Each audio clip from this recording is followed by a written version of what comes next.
Hello student, कैसे हो आप सभी। आज हम एबायोटिक फैक्टर्स को कंटिन्यू करेंगे। पिछले लेक्चर में हमने एटमॉस्फेयर के बारे में पढ़ा था, एबायोटिक फैक्टर क्या होता है वो पढ़ा था।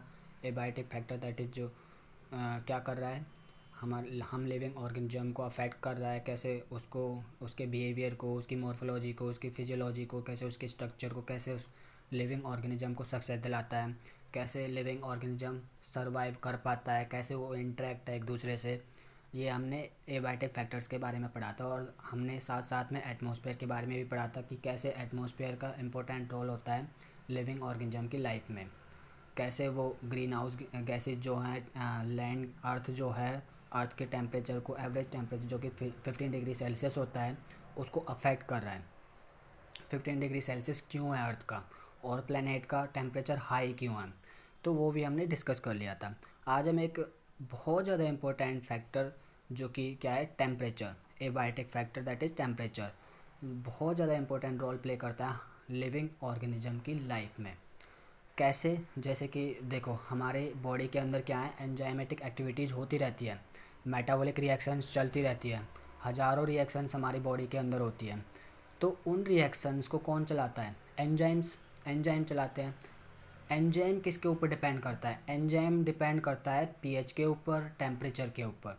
टेम्परेचर अगर मान के चलो जो पर्टिकुलर एंजाइम का, मान के चलो 37 डिग्री टेम्परेचर है, 37 डिग्री सेल्सियस टेम्परेचर है, कि वो 37 पे ही वर्क कर पाएगा, अदर देन नहीं कर पाएगा। अगर उसका टेम्परेचर थोड़ा ऊपर हो जाता है, 38 हो जाता है, 39 हो जाता है, फिर 35 या 34 हो जाता है, 36 हो जाता है, तो वो टेम्परेचर, वो एंजाइम जो है डीएक्टिवेट हो जाता है, इनएक्टिवेट हो जाता है। इनएक्टिवेट होने की वजह से वो जो जो उसका रोल है वो नहीं कर पाता है, वो एक्टिविटी नहीं कर पाएगा। इस वजह से क्या है, टेम्परेचर हमारी लाइफ में बहुत ज़्यादा इंपॉर्टेंट रोल प्ले करता है किसी भी लिविंग ऑर्गेनिज्म की लाइफ में। तो ऐसे ही टेम्परेचर क्या है, temperature is the most important ecological relevant environmental factor. Second point में दे रखा है average temperature on land very seasonally, season के अकॉर्डिंग डिक्रीज या फिर इंक्रीज होता रहता है, टेम्परेचर वेरी करता है, बदलता रहता है। आपको पता है कि विंटर सीजन में टेम्परेचर जो ज़्यादा हो जाता है, और विंटर सीजन में टेम्परेचर कम हो जाता है, और समर सीजन में टेम्परेचर ज़्यादा हो जाता है। तो ऐसे क्या है, सीजनली जो है टेम्परेचर वेरी करता रहता है। अब decrease from plains to the mountains, plain से, जैसे हमने एटमॉस्फेयर के बारे में भी पढ़ा, एटमॉस्फेयर के अंदर भी पढ़ा था कि हम कभी एल्टीट्यूड पे जाते हैं, अर्थ सरफेस से एल्टीट्यूड पे जाते हैं, हाइट पे जाते हैं, तो जैसे जैसे हम ऊपर चले जाते हैं तो टेम्परेचर क्या है, डिक्रीज होता चला जाता है। हमने पढ़ा था कि 165 मीटर में 1 डिग्री सेल्सियस टेम्परेचर डिक्रीज होता है, और 1 किलोमीटर में 6.5 डिग्री सेल्सियस टेम्परेचर डिक्रीज होता है। उसको हम क्या बोलते हैं, लैप्स रेट बोलते हैं, है ना। तो ये क्या है, प्लेन से माउंटेन्स की तरफ जाने पे टेम्परेचर डिक्रीज होता है। और from equator to the poles, देखो ये एग्जांपल ले लेते हैं, ये क्या है, अर्थ, ये अर्थ है और ये पोल्स हैं, नॉर्थ पोल, साउथ पोल, और ये इक्वेटर है। इस पे क्या है, इक्वेटर पे टेम्परेचर हाई होता है। टेम्परेचर इस पे हाई क्यों होता है, क्योंकि यहाँ पे परपेंडिकुलर वे में जो रेज आती हैं, सन रेज डायरेक्ट पड़ती है इसके ऊपर। ये सन के डायरेक्ट कांटेक्ट में होने की वजह से यहाँ का टेम्परेचर जो ज़्यादा होता है, परपेंडिकुलर रेज आती हैं। और पोल्स पे क्या होता है, ये थोड़ा अपोजिट हो जाते हैं सन से, इस वजह से नॉर्थ और साउथ पोल जो है वो बहुत, वहाँ का जो टेम्परेचर बहुत कम होता है, बहुत ज़्यादा लो टेम्परेचर होता है, और इक्वेटर पे बहुत ज़्यादा टेम्परेचर होता है। अब जैसे जैसे हम यहाँ लैटीट्यूड से, यहाँ लैटीट्यूड में इक्वेटर से पोल की तरफ जाएंगे, नॉर्थ पोल की तरफ जाएंगे, तो टेम्परेचर क्या होगा, डिक्रीज हो जाएगा। टेम्परेचर क्या हो जाएगा, डिक्रीज होता चला जाएगा। जैसे यहाँ पे गए टेम्परेचर डिक्रीज, यहाँ पे गए टेम्परेचर डिक्रीज, ऐसे आगे आगे बढ़ते टेम्परेचर डिक्रीज हो जाएगा, और बहुत कम हो जाएगा टेम्परेचर। ऐसे ही नॉर्थ पोल में, अगर हम इक्वेटर से, सॉरी साउथ पोल में, इक्वेटर से साउथ की तरफ गए तो हम क्या क्या होगा, टेम्परेचर डिक्रीज होगा, ठीक है ना, क्योंकि ये अपोजिट साइड में आने की वजह से यहाँ का टेम्परेचर डिक्रीज हो जाता है। इस वजह से क्या है, from equator to the pole temperature decrease होता है। ये इम्पोर्टेंट पॉइंट है, इसको याद रखना, क्योंकि क्वेश्चंस यहीं से पूछे जाते हैं। टेम्परेचर लैटिट्यूड पे क्या होता है, बायोम्स में जो ट्रॉपिकल रेन फॉरेस्ट का टेम्परेचर लो होता है, हाई होता है, तो ये सब जो हैं ये इम्पोर्टेंट फैक्टर्स हैं किसी भी टेम्परेचर।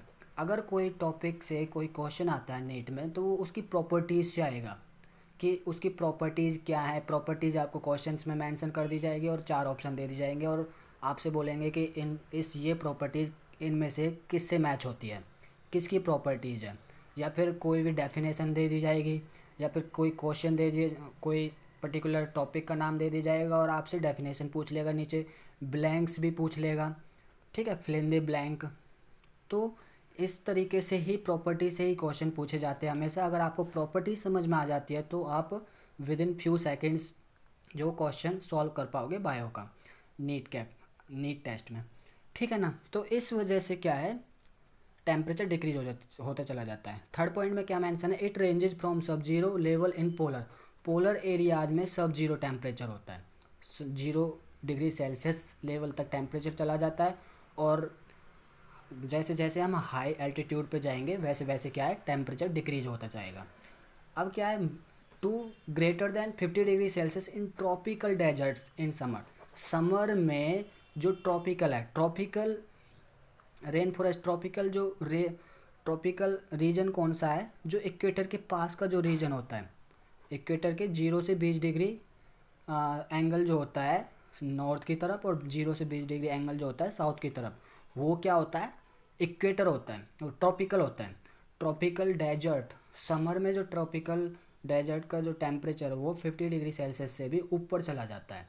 यहाँ टेम्परेचर ज़्यादा होता है, टेम्परेचर ज़्यादा होने की वजह से बारिश भी यहाँ बहुत ज़्यादा होती है, वेपराइजेशन की वजह से प्रेसिपिटेशन बहुत ज़्यादा होती है यहाँ पे। फोर्थ पॉइंट क्या मेंशन कर रहा है, it is most important factor, it is most important factor affecting organism. ये मैंने बता दिया कि कैसे अफेक्ट कर रहा है किसी भी ऑर्गेनिज्म को, एंजाइमेटिक एक्टिविटीज़ के आधार पे उसकी रिप्रोडक्शन। कई ऑर्गेनिज्म क्या है कि जो पर्टिकुलर टेम्परेचर पे रिप्रोड्यूस कर पाते हैं, तो वो भी क्या है, टेम्परेचर के ऊपर डिपेंड करते हैं। उस तरीके से भी टेम्परेचर लिविंग ऑर्गेनिज्म को अफेक्ट कर रहा है।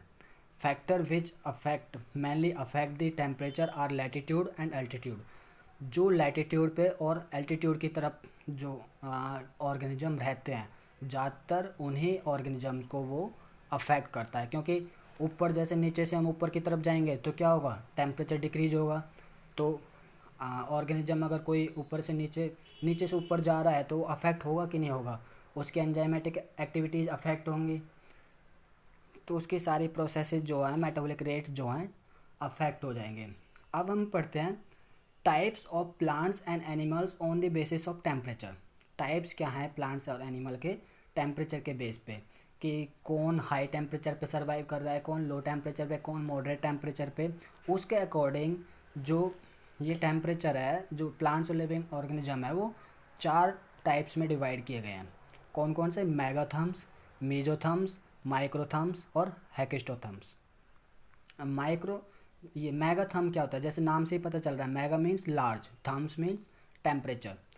तो जिसका हाई टेम्परेचर हो, ऐसे प्लांट्स जो कि हाई टेम्परेचर पे सर्वाइव करते हो, हाई टेम्परेचर पे ग्रो करते हो, जैसे कि ट्रॉपिकल रेन फॉरेस्ट। मैंने बताया ना कि ये ट्रॉपिकल रीजन जो होता है वो इक्वेटर के पास में होता है, और यहाँ पे जितनी भी स्पीसीज़ पाई जाएंगी, जो भी डाइवर्सिटी यहाँ की होगी, वो हाई टेम्परेचर पे सर्वाइव करेगी, बहुत ज़्यादा हाई टेम्परेचर पे सर्वाइव करेगी। ऐसे ही के सेकंड पॉइंट क्या है, मीजोथर्म्स। मीजोथर्म में the plant growing in alternate high and low term. Meso का मतलब मॉडरेट, कभी कभी अल्टरनेट हो जाता है, कभी कभी मतलब अल्टरनेटिवली हाई टेम्परेचर हो जाता है, कभी कभी लो टेम्परेचर हो जाता है। अब इसका एग्जांपल क्या देखेंगे हम, deciduous forest, deciduous tropical forest. आप देखते हो ना वहाँ पे, डेसिडुअस का मतलब क्या है, जहाँ पे पेड़ जो होते हैं उनकी लीफ जो झड़ जाती हैं, पत्ते झड़ जाते हैं, एकदम से सारे पत्ते झड़ जाते हैं। एक ऐसा सीजन आता है जहाँ सारे पत्ते झड़ जाते हैं और रेनी सीजन में फिर से वो पत्ते ग्रो करने लग जाते हैं। तो पतझड़ वाला जो एरिया होता है वो क्या है, वहाँ पे टेम्परेचर जो अल्टरनेटिवली हाई और लो होता रहता है। माइक्रोथर्म्स में जो प्लांट्स हैं वो लो टेम्परेचर पे सर्वाइव करते हैं, लो टेम्परेचर पे सर्वाइव करते हैं। इसका एग्जांपल क्या है, कॉनिफेरस फॉरेस्ट, जो बहुत ज़्यादा लो टेम्परेचर पे सर्वाइव करते हैं। फोर्थ टाइप क्या है, हेकिस्टोथर्म्स, जहाँ बहुत बहुत ज़्यादा टेम्परेचर कम हो जाए, बहुत ज़्यादा कम टेम्परेचर हो, जैसे कि अल्पाइन वेजिटेशंस, ठीक है, जो अंटार्कटिका आर्कटिक रीजन में होते हैं ना, तो वो क्या है, वो बहुत ज़्यादा लो टेम्परेचर पे सर्वाइव करते हैं, वहाँ का टेम्परेचर बहुत ज़्यादा लो होता है। ऐसे ही हम आगे नेक्स्ट पढ़ते हैं, depending upon their ability to tolerate variation in surrounding temperature. किसी भी ऑर्गेनिज्म की ऐसी एबिलिटी जो कि हाई टेम्परेचर, लो टेम्परेचर, मतलब टेम्परेचर के अकॉर्डिंग क्या है, वो कैसे उसको टॉलरेट कर पा रहा है, अपने सराउंडिंग टेम्परेचर को कैसे टॉलरेट कर पा रहा है, उस वे में हमने किसी भी ऑर्गेनिज्म को यूरीथर्मल और स्टीनोथर्मल में डिवाइड किया गया है। यूरीथर्मल, इनके अंदर वो ऑर्गेनिज्म आते हैं जो क्या करते हैं, वाइड रेंज ऑफ टेम्परेचर को टॉलरेट कर लेते हैं। वाइड रेंज मतलब हाई टेम्परेचर को, यूरी मतलब वाइड, और थर्मल मतलब टेम्परेचर, जो ज़्यादा टेम्परेचर को टॉलरेट कर पाते हैं उसको हम यूरीथर्मल ऑर्गेनिज्म बोल देते हैं। और इसको हम एंडोथर्मल ऑर्गेनिज्म भी बोल देते हैं। एंडो मतलब अंदर, जो थर्मल टेम्परेचर, जो अंदर का जो टेम्परेचर है वो कांस्टेंट हो, वो किसी भी ऑर्गेनिज्म के अंदर का, जैसे कि ह्यूमंस आ जाते हैं। ह्यूमंस वार्म ब्लडेड एनिमल होते हैं जो कि जिनका टेम्परेचर जो है, बॉडी का टेम्परेचर वो कांस्टेंट होता है, उनको हम एंडोथर्मल ऑर्गेनिज्म भी बोल देते हैं, या फिर होम्योथर्मल ऑर्गेनिज्म, जो कि हाई टेम्परेचर तक सर्वाइव कर सकते हैं। उनको कोई फ़र्क नहीं पड़ता कि बाहर का टेम्परेचर क्या है, उनका बॉडी टेम्परेचर कांस्टेंट होने की वजह से वो वहाँ पे रह पाते हैं, सर्वाइव कर पाते हैं। ठीक है, तो इस वजह से इसका एग्जाम्पल क्या हो गया, हाई टेम्परेचर सर्वाइव करने की वजह से मैमल्स और birds, most of the mammals और सम बर्ड्स। तो सेकंड जो इसका टाइप है क्या है, स्टीनोथर्मल। स्टीनोथर्मल, स्टीनो का मतलब होता है narrow, narrow range of temperature, stenothermal narrow range. ये वो ऑर्गेनिज्म होते हैं जो कि नैरो रेंज पे सर्वाइव कर पाते हैं, टेम्परेचर जो जहाँ का टेम्परेचर ज़्यादा ना हो, थोड़ा कम हो, वहीं पे सर्वाइव कर पाएंगे, क्योंकि इनको क्या रिक्वायरमेंट है, because of their requirement nearly constant temperature through out the year, through out the year, complete year में इनका टेम्परेचर क्या होना चाहिए, कांस्टेंट होना चाहिए, नियरली कांस्टेंट। 1-2 डिग्री सेल्सियस ऊपर नीचे हो जाए उससे कुछ फ़र्क नहीं पड़ेगा, बट इनका कांस्टेंट टेम्परेचर, बाहर का जो टेम्परेचर वो कांस्टेंट होना चाहिए ज़्यादातर, तभी वो सर्वाइव कर पाएंगे, वरना नहीं कर पाएंगे। इनको हम एक्टोथर्मल और पोइक्लोथर्मल एनिमल से ऑर्गेनिज्म भी बोल देते हैं। तो इनका एग्जाम्पल क्या हो गया, स्टीनोथर्मल और यूरीथर्मल का तो मैमल्स और बर्ड्स हो गया, स्टीनोथर्मल का पोलर बियर्स जहाँ का टेम्परेचर बहुत कम होता है, एम्फीबियंस, और एम्फीबियन में फ्रॉग। ये एग्जाम्पल बहुत बार पूछा जाता है, ठीक, नीट के अंदर यही ज़्यादातर पूछा जाता है, इम्पोर्टेंट है, तो इसको याद रखना अच्छे से, ठीक है। तो अब हम पढ़ते हैं इफ़ेक्ट ऑफ टेम्परेचर। इफ़ेक्ट क्या है, 2 रूल थे जो टेम्परेचर के बारे में बताते हैं कि कैसे लिविंग ऑर्गेनिज्म उससे अफेक्ट हो रहा है। वो रूल हैं बोल्ट्जमैन रूल और एलन्स रूल।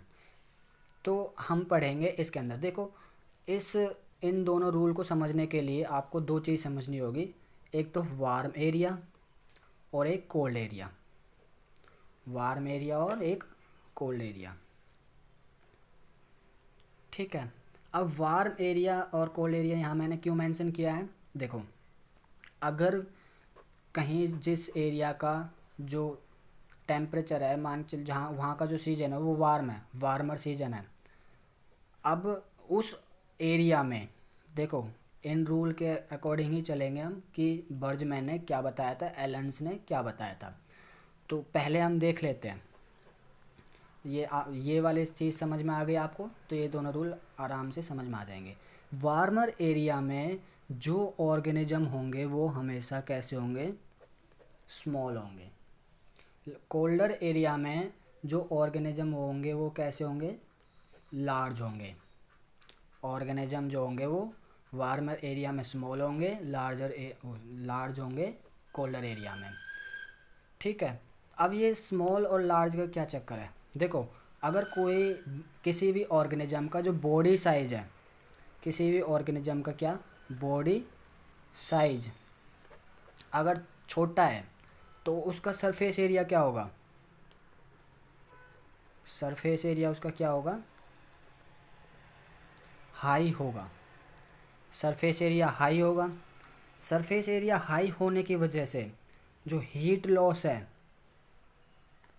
वो क्या होगा, वो ज़्यादा होगा। अब इनको हीट लॉस की ज़्यादा ज़रूरत क्यों पड़ रही है भाई, पहले से ही वो क्या है, पहले से ही वो गर्म एरिया में है, तो हीट अगर उनकी बॉडी में ही रह जाएगी, रिटेन कर लेगी उनकी बॉडी, तो वो सर्वाइव नहीं कर पाएंगे, उनको बहुत ज़्यादा गर्मी लगेगी। तो गर्मी की वजह से उनकी बॉडी एक्टिविटीज़ जो नहीं हो पाएंगी और वो सर्वाइव नहीं कर पाएंगे। इस वजह से जो वार्मर एरिया के अंदर जो ऑर्गेनिज्म होते हैं वो स्मॉल होते हैं। क्यों स्मॉल होने की वजह से उनका सरफेस एरिया, बॉडी साइज जो कम होने की वजह से सरफेस एरिया ज़्यादा हो जाता है, वॉल्यूम कम हो जाता है। Surface area to volume ratio जो इनका हाई होता है। सरफेस एरिया जो है नोमिनेटर में आ जाता है और वो डिनोमिनेटर में। तो इस वजह से वॉल्यूम कम होता है और सरफेस एरिया ज़्यादा होता है, तो surface area to volume ratio जो इनका ज़्यादा होता है। और सरफेस एरिया ज़्यादा होने की वजह से हीट लॉस भी ज़्यादा होता है, क्योंकि उनको हीट निकालने की बहुत ज़्यादा ज़रूरत पड़ रही है, क्योंकि वो पहले से ही गर्म एरिया में रह रहे हैं। तो इस वजह से क्या है, जो ऑर्गेनिज्म वार्मर एरिया में होते हैं वो ज़्यादातर स्मॉल होते हैं। ऐसे ही ये इसके जस्ट अपोजिट हो जाएगा। अब लार्ज एनिमल है तो क्या होगा, सरफेस एरिया कम हो जाएगा। सरफेस एरिया क्या हो जाएगा, कम हो जाएगा। सरफेस एरिया कम होने की वजह से जो हीट लॉस है वो भी कम हो जाएगी। हीट लॉस कम क्यों कर रहे हैं ये, क्योंकि उनको ज़रूरत है उस हीट की, बॉडी के अंदर रिटेन करने की ज़रूरत है, क्योंकि वो ठंडे इलाके में रह रहे हैं, ठंडे एरिया में रह रहे हैं। अब वही ठंडे एरिया में रहेंगे तो उनको गर्मी कहाँ से, मतलब गर्मी कैसे मिल पाएगी। इंसान तो क्या है, एक तरीके से रह भी लेगा, सर्वाइव भी कर लेगा, क्योंकि उसको तो बहुत सारे तरीके हैं रहने के, आग जला लेगा, कुछ भी कर लेगा। बट जो और अदर एनिमल्स हैं वो कैसे रह पाएंगे, तो उनकी बॉडी जो है उस हीट को रिटेन कर लेती है अपनी बॉडी के अंदर, और जिस वजह से उनकी बॉडी में गर्मी पैदा होती है और जिससे कि वो कोल्डर रीजन में जो सर्वाइव कर पाते हैं। इस वजह से वहाँ के जो ऑर्गेनिज्म है वो क्या होते हैं, लार्ज होते हैं। ठीक है, तो इस वजह से अब यहाँ का एग्जाम्पल क्या है, इसका एग्जाम्पल है पोलर बियर। पोलर बियर जो है वो क्या है, लार्ज होता है। लार्ज होने की वजह से क्या है, उसकी हीट जो रिटेन हो जाती है बॉडी में, सरफेस एरिया ज़्यादा होता है, सरफेस एरिया कम होता है उसका, और सरफेस एरिया कम होने की वजह से हीट लॉस कम होती है। तो इस वजह से हम कह सकते हैं कि कोल्डर एरिया में लार्ज ऑर्गेनिज्म रहते हैं और वार्मर एरिया में स्मॉल ऑर्गेनिज्म रहते हैं। और वार्मर एरिया का एग्जांपल क्या है, वार्मर एरिया का एग्जांपल क्या होगा बताओ। बर्ड्स हो जाएगा ओबियसली, बर्ड्स हो जाएगा, रैट हो जाएगा, जो कि वार्मर एरिया में रहते हैं। तो इस वजह से अब ये जो फैक्ट है वही क्या है, बर्जमैन ने बताया था। बर्जमैन ने क्या बताया था कि 1847 के अंदर किसी भी पॉपुलेशन में, कोई किसी भी स्पीसीज़ के अंदर कोई भी ऑर्गेनिज्म है जो कोल्डर रीजन में पाए जाते हैं, उनका साइज, बॉडी साइज जो है लार्ज होगा, और जो वार्मर एरिया में पाए जाते हैं उनका बॉडी साइज जो है स्मॉल होगा। ये बताया था किसने, ये स्टेटमेंट किसने दी थी, बर्जमैन ने। अब एलन रूल ने क्या किया था, एलन्स ने क्या किया था, क्या रूल दिया था, एलन ने बर्जमैन रूल को ही थोड़ा एक्सटेंड कर दिया, एक्सटेंशन कर दिया उसका। ठीक है, तो एक्सटेंशन कैसे, उसने बताया कि जितनी भी एक्सट्रीमिटीज़ हैं, जितनी भी एक्सट्रीमिटीज़ हैं,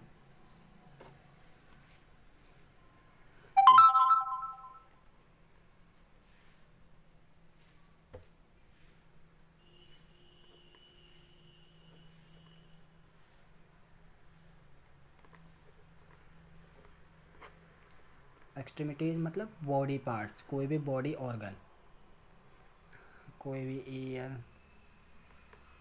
लेग, ठीक है ना, विंग्स, ये जो सारी चीज़ें हैं, ये जितने भी पार्ट्स हैं वो क्या हैं,